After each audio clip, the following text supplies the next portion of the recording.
Hey guys, welcome to Motorites, the channel where you get the no-nonsense reviews of all the latest cars and motorcycles. It's not been a very conducive day to shoot. We went out for a ride and by the time we came back it started pouring. As you can see, I'm half wet. The motorcycle is dirty and we could not even shoot at the point where we wanted to. However, we have a very large store of information to share with you about this new motorcycle. And to start off, we'll get done with the primary question that all of you have been asking, and that is the Classic 350 or this one. Now, purely from a technical standpoint, there are three differences between the two motorcycles, and let's get done with those. Understand that these two motorcycles are exactly the same in terms of the engine, the performance, the chassis, the suspension, the exhaust. Heck, even the weight of the two motorcycles is almost the same at about 195 kgs curb. The difference, when you sit on the motorcycle, the Classic 350's handlebar is slightly lower down and you will put your weight slightly more on the palms, and which is something that I personally like. So if it's the Classic 350 or the Bullet for me, personally I'll go with the Classic because I don't have a history with Royal Enfield. I have never been a big Royal Enfield fan in the past. So in that sense, the more functional of the two motorcycles is probably the Classic 350. But if you're someone who's more steeped into the Royal Enfield's history, if you're someone who wants something which has a richer heritage, then the Bullet definitely aces the Classic 350. This one is more classic, more than the Classic, and it has a richer history. It looks more simplistic, and it is definitely a little bit more vintage value for someone who appreciates it.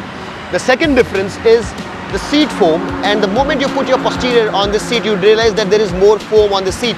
So if you're someone who likes to have more foam, more comfort on the seat, then this motorcycle is the one to go for. Third is the seat height. So this one is 5 mm more than the Classic 350. So if seat height is something that is of matter to you, then this motorcycle is slightly taller, and for the shorter ones amongst you, probably the Classic 350 would be a better option. So these are the three main differences between the two motorcycles, technically speaking. Apart from that, there are visual differences, and then it's entirely up to you as to which of the two motorcycles appeal more to you. So that was about the technical differences between the two motorcycles, and now let's talk specifically about this motorcycle. Now again, I have talked about every single nut and bolt on this motorcycle in great detail when I did the Classic 350 review, and these two motorcycles are so similar that you can go and check out the Classic 350 review on Motorites and you'll have a fantastic understanding of this motorcycle.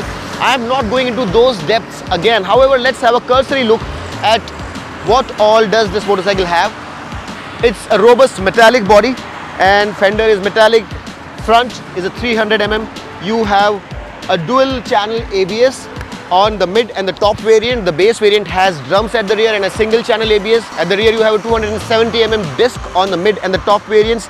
41 mm dia front suspension with 130 mm travel. You have a halogen lamp here, no LED lights.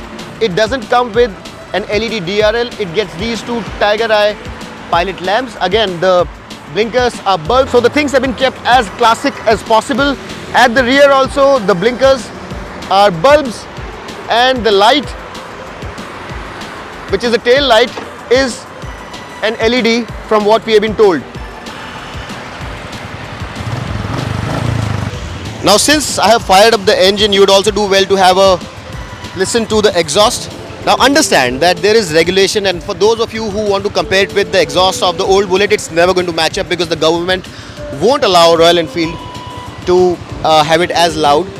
However, it's pretty similar to the Classic 350. Have a listen, and this is probably as good as it gets with a single and with the regulations in place.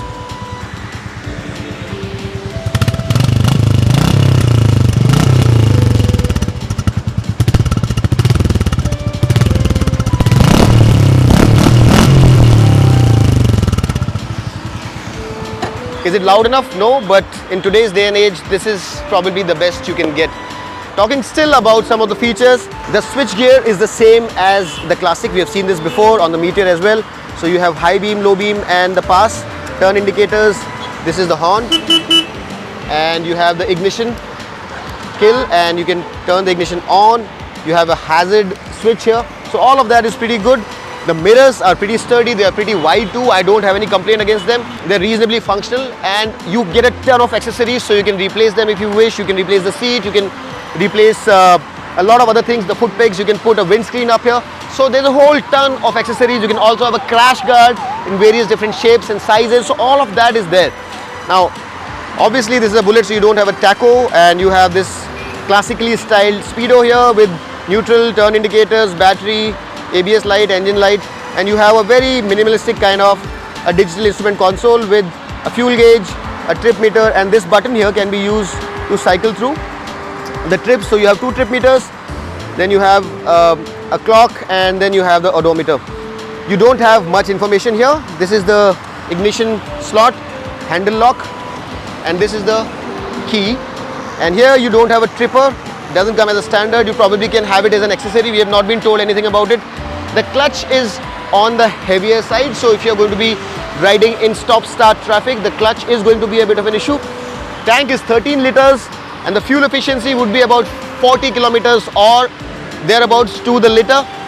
5-speed gearbox. The seat is very comfortable for the pillion as well.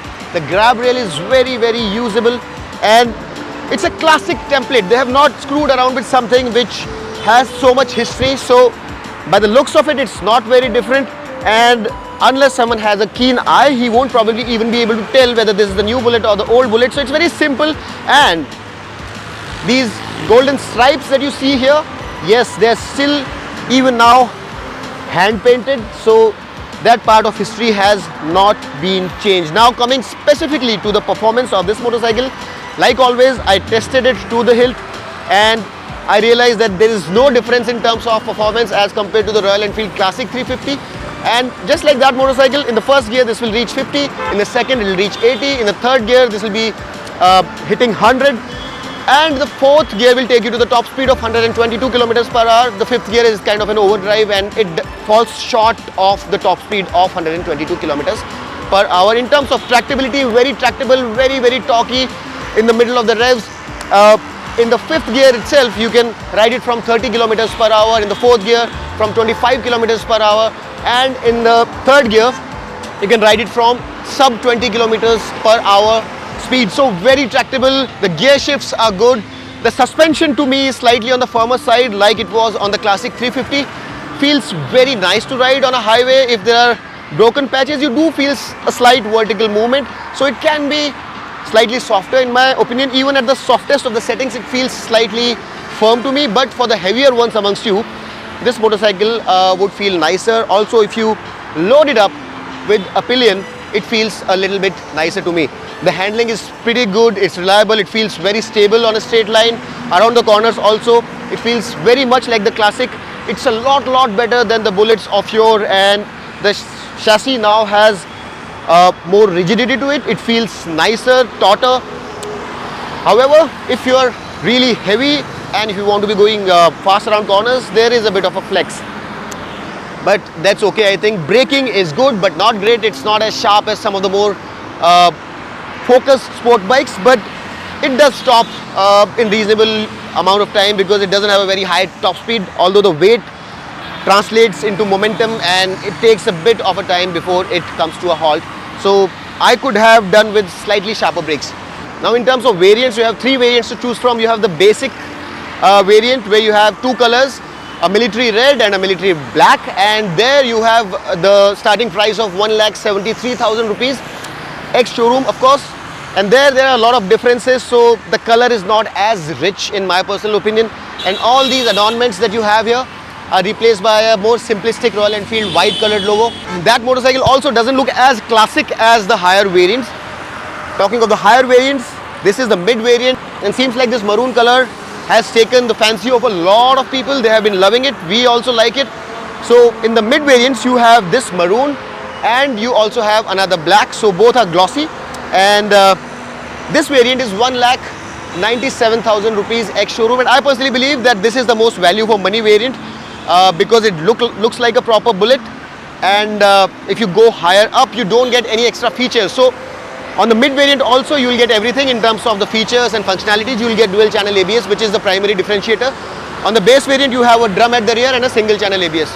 Now the top of the line variant is 2,15,000 rupees, which is a heavy price to pay only for the color, and it's called the black gold. But that color is very different. It has a mix of matte and gloss. So in the middle you have gloss, on the side you have matte, and it really requires about 3 times more time to process, a lot of hard work. And also I think Royal Enfield wanted to make sure that the people who go with the black gold are distinguished enough, because they are paying 20,000 rupees only for the paint. So not every Tom, Dick and Harry can spend that kind of money only for paint. So I think they have deliberately kept the price of the top variant high. You will not get any extra features. The difference between this and the top variant also is the fact that a lot of chrome elements like the mirrors, the buffed engine casing and the exhaust, all of that is black there, not chrome, unlike here. So those are the differences. And of the two motorcycles, coming back to the initial question, I think technically there is no difference. If you're someone who is younger, just wants to be seen on a Royal Enfield motorcycle, wants to turn heads riding something classic, the classic does just fine. But if you're someone who is more interested in the Royal Enfield history, if you're someone who understands the importance of this brand called the Bullet, the survivability of it, this motorcycle has some tremendous travel stories. It has gone around the world, and it got broken, it got mended, and there are hardly any other motorcycles in the world which would have created such stories. So there's a lot of history which is associated with this brand, and if you really value that, then the Bullet is the motorcycle to go. On a whole, this is not a perfectly modern motorcycle, but a modern iteration of a classic, and in that sense I think Royal Enfield have done a fantastic job of it. They have not tinkered around too much with its form, which is fantastic. The engine is refined, it's very smooth, it's efficient. The pricing is slightly on the higher side, according to me, could have been a little bit better. But for a motorcycle which is so steeped in history, I think there's nothing wrong with it. I really hope that I was able to summarize this motorcycle in an understandable manner for you. If you like the video, hit that like button, subscribe to Motor Rides, share this video with your friends, and until next time, this is your friend Amit Changani signing off. Rev hard, rev free, and ride safe.